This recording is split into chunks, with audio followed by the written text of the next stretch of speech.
Монгол улсын ерөнхийлөгч Ухнагийн хүрэлцэх өнөөдөр Эрдэнэт хотод ажиллаж хотын 50 жилийн од зориулсан баярын хуралд оролцлоо.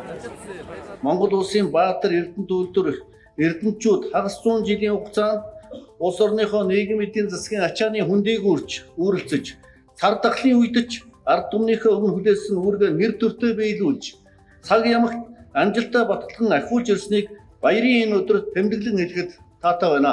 Мөн үйлдвэрлэл, инновацийн төв болох, зэс хайгуулах, боловсруулах үйлдвэр барих, мяга төслийг өөрчлөлтөн баталснаар Эрдэнэт хот зөвхөн түүхийн эд олборлагч биш, эцсийн бүтээгдэхүүн үйлдвэрлэдэг дэлхийн түвшний металлургийн төв болон хөгжих эхлэл тавигдж байгааг энэ сайхан баярын өдөр тэмдэглэн хэлэхэд багталтай сайхан байна. Монгол улсын ерөнхийлөгч хүрэлцэх Эрдэнэт хотын түүхт 50 жилийн ог тохиолдуулан зарлиг гаргаж, улс орныхоо хөгжил дэвшилд үнэтэй хувь нэмэр оруулсан салбарын манлайлагчид төрийн дээд цол одон медаль хүртээлээ.